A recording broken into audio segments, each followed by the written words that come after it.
We welcome you back to Weekday Sportsbeat. 5:46 is our time. Tom Noie filling in for Rick Carter tonight. Tom will be in for tomorrow's program as well. We're focusing on the Irish basketball team. They fell to UCLA Saturday, 89-63. The losing streak is up to 7 games in a row. Tom, mentally, where is this basketball team? Do they have anything left to give their fans Thursday night when Louisville comes to town? I highly doubt it. I wish I could say they'll compete, they'll come out, they'll play the way we expected them to play even before the start of this losing streak. But just listening to those guys and watching that body language coming out of Pauley Pavilion on Saturday, it's going to take a very big-time effort by Mike Bray. Today I believe, was probably their off day, and then 2 days of practice, Tuesday and Wednesday, to get these guys back up and start believing that, I know there's still a lot of basketball yet to be played, but let's just go out there and forget about the 8 games that they have left or where they may finish in the Big East tournament, where they may go in the postseason. Just go out there for 40 minutes, put 40 minutes together, and just win a game for the first time since January 10th. Tom, it sure seems like after the UCLA game, the starting lineup is basically up for grabs at this point. What do you think Coach Bray's looking for this week in practice to decide who his starting 5 is for Louisville? Whoever's going to defend, who's going to play tough, who's going to bring some toughness, some aggression, some attitude, maybe a little, anybody that's going to stop somebody on the other team, because you've given up, 93, 93, and 89 the last 3 games? We're not talking about all of a sudden he's going to change the starting lineup and they're going to start holding guys to 65 points or 55 points. If they can keep teams under 75, this team might have a chance. It's just anybody who's going to consistently do it. They'll have one good defensive possession, one good offensive possession, then 2 and 3 bad ones in a row.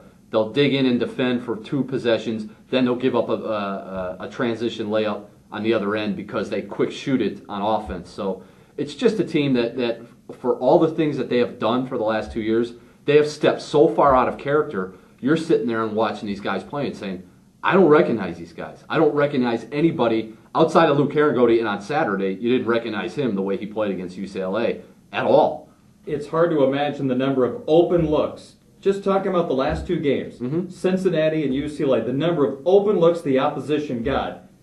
There's a good reason why UCLA shot 56% from the field. A, they're a good basketball team, but B, when you give a great team open shots, they're going to knock them down, and Cincinnati looked awfully good, maybe too good against that Notre Dame defense. And that defense gave up, 10 three-pointers to Cincinnati. It was almost a case, I think, where you go against a team that's not as the caliber of the Louisvilles or the Connecticuts or the Marquettes. I think Notre Dame goes into the game thinking, let's just see if they make shots. Well, if they make shots and they hit 10 threes, then they're in big trouble, because then they hit a couple of three-point shots and Deontay Vaughn gets a little confident, his teammates get confident, the crowd gets into it, and all of a sudden Notre Dame's back on its heels. Tom, from your perspective, there was a lot of emphasis during the offseason on that trip to Ireland, bring this team together, play some extra games, start the season a little early. With this team, the last couple of games, they looked maybe a step slow.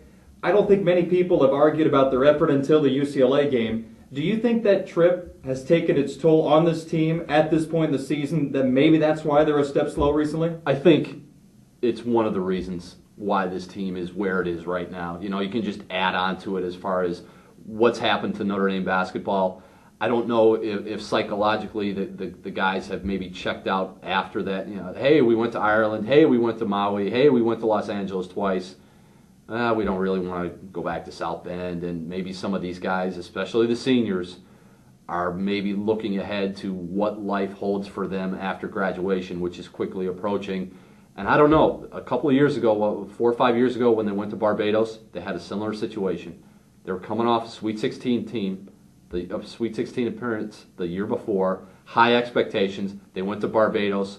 They came back and basically crumbled that season. So I don't know what it is about these foreign tours where you can't get inside the players' heads and say maybe come late January, early February, they check out psychologically, but these foreign tours have not been kind to the University of Notre Dame men's basketball team. 2 more questions, then we'll hit the phones. Number 1, you mentioned on our program last week that there could be a lineup change, and in fact in the South Bend Tribune Saturday, You told us that Torrey Jackson not going to be in the starting lineup. He was not in the starting lineup for the UCLA game. Why Jackson, and what was the main reason why Jackson was not in the starting lineup? Because without question, without Jackson in the lineup, they don't have a true point guard on the floor. They don't. Kyle McInerney used to be the point guard. Now, before he had his troubles, he was playing a phenomenal role at point guard, had 12 assists in one game before he was asked to leave the university. So why Torrey Jackson? It was his turn, basically, to jumpstart him. Mike Bray did the same thing with Zach Hillsland and Ryan Ayers earlier in this losing streak. They responded in a couple of games coming off the bench.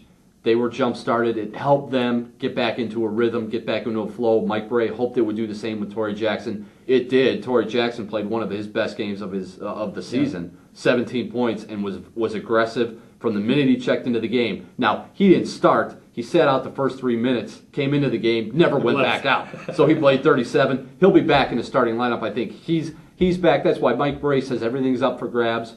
I don't think everything was really up for grabs because you're going to start Jackson, you're going to start Herringody, and I'd be stunned if he didn't start McInerney. So it was just a case where Torrey's struggling. Let's see what happens. Bring him off the bench. Now let's keep him in the starting lineup. Jackson played aggressive, 1 turnover.